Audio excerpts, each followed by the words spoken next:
Good afternoon to all you beautiful people out there. If you're a new tech, a senior tech, or even a consumer, you want to tune into this video here because I'm going to reveal some truths about some shops that I've worked at, and then stick around towards the end because I'm going to give you 5 ways on how you can prevent yourself from being scammed from any of these shops.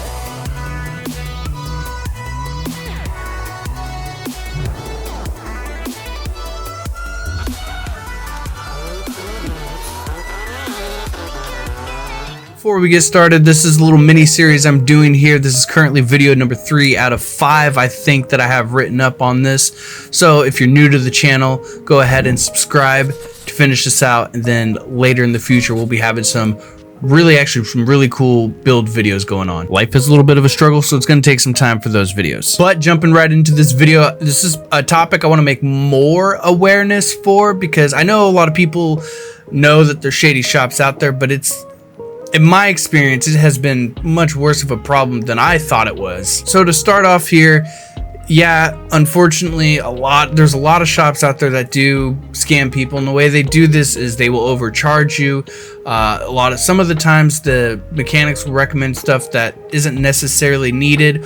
But the other thing to that too is there's also a lot of technicians out there that are just, I don't want to say uneducated, but they're uneducated. Speaking to the consumer here, in this industry, it's actually really hard to find really good automotive technicians to actually be able to know what they're looking for and what they're looking at, let alone diagnosing a problem. I mean, there's a lot of skill that goes on to this. There isn't a whole lot of training, which is something I'll be getting into later, but that's part of it, and that's why some of these shops seem scammy. But it also, the responsibility falls on a lot of these shops to properly train people, and those people in management are also more than likely not properly trained. So it kind of revolves, I guess. I don't know if that's the best way to explain it. That's just what I've noticed, is I've worked for people that do know their stuff, and then I've worked for people that are just, what are they doing with their life? And a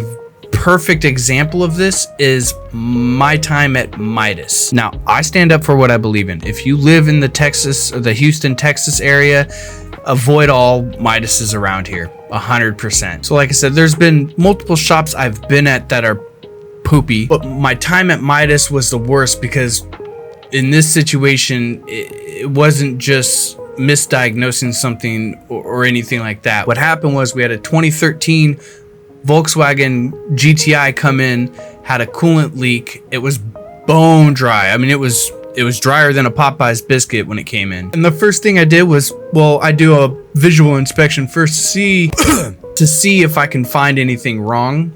And if it passes the visual, I then pour water in it and then pressure test it, then find the leak. Now, I didn't have to go that far. So I actually found one of the hoses to the heater core was broken off. I thought it broke off at the nipple, I guess, or the tube, the metal tube or plastic tube. I don't know, it's German. But it actually broke at the joint, and I didn't know that at first because of where it's located. It was hard to see without pulling a bunch of other stuff out. So I wrote it up for both just in case. Now, a lot of us will do that because if we don't need it, we can always return it and the customer doesn't get charged. I just want to make that clear. However, in this particular situation, when I got both parts, I then took it off to see what I actually had to replace. I pulled the hose off, and it's a little plastic hose like most German cars, but I don't really work on Volkswagen that much, so I didn't know until I got it off. And I found that it had just a plastic quick disconnect, popped right off. The heater core was actually fine, so I didn't need that.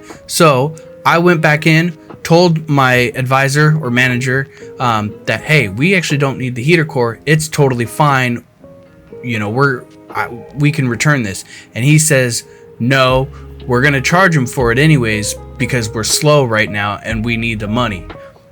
At that point, I refused the job. Someone else took the job, and then when I came back the next day, I noticed that the heater core was on the parts bench still, and so they just did it without putting it in, and the car was sent off to the customer. That was strike 1 for me. I should have left then and there, but we need a job, I guess. But it wasn't long till I got fed up with something else. It was another misdiagnosed issue. The manager misdiagnosed the car 3 times in a row, just throwing parts at it, and was just trying to get out of it.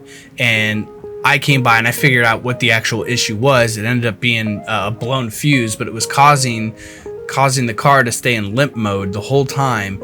But he thought it was a mass airflow sensor, so he replaced that 3 different times. By that point, it was strike 2. I was already looking for work, and then we had a difference one day and I just quit that day. I just left. I'm already going on too much about the stories on that, but I got more stories about that place, not with me personally, but what I've seen and overheard. So what I want to do is be able to help you, avoid getting scammed like this. There's realistically 3 really good ways to prevent this almost every time, but there's 2 other ways I want to talk about that I think will also really help. So the first one is do some research.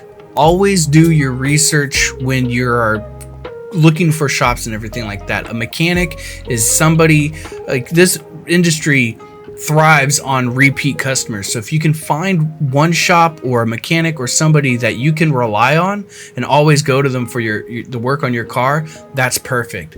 But you won't find that shop right off the bat. Like, you're gonna have to do some digging. You're gonna have to call 10 places or so and look at the reviews, look at their track record, look at look at reviews from like 2 years ago, like see, who owns it now, who owned it before, kind of thing. Like, really do some digging on whoever you decide to go with. Now, number 2, ask questions.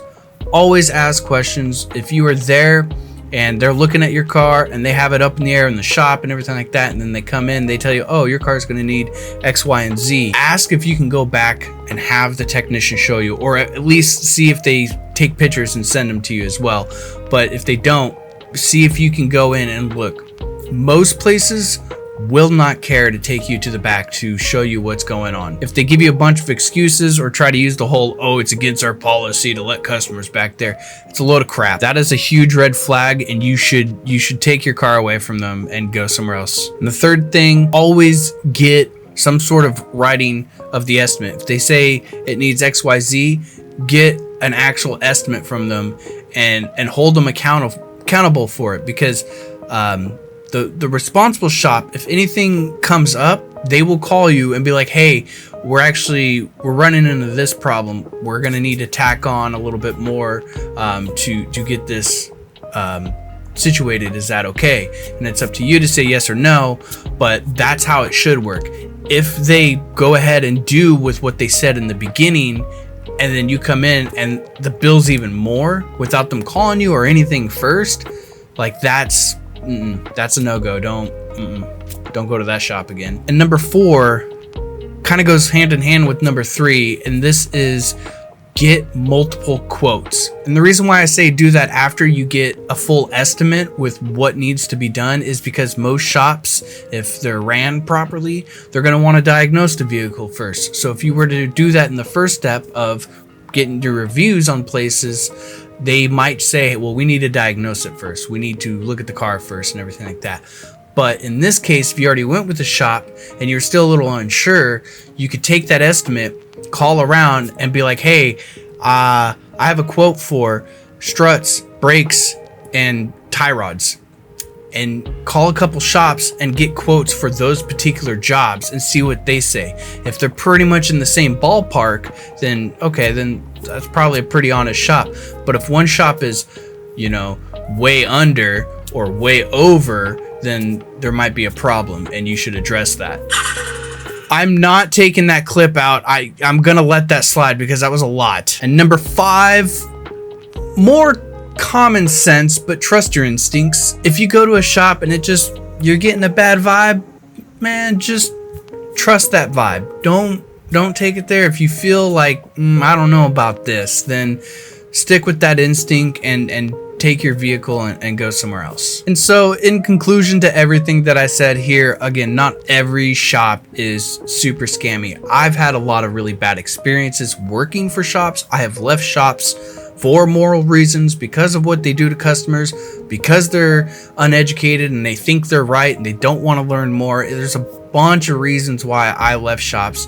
Is I love what I do, and it's a very difficult industry to be successful in when you are realistically trying to do it the right way. I would just say that from personal experience, I've had more negative experiences rather than positives. And again, make mental note of those 5 steps there. That will help you tremendously to not get scammed when you go to take your car in next time to a shop or anything like that. If you have any additional concerns or need some consulting on mechanics, I guess, for your vehicle, you can post them down here in the comments. I know myself, I can respond to you. I've seen some very smart people come into the comment section as well.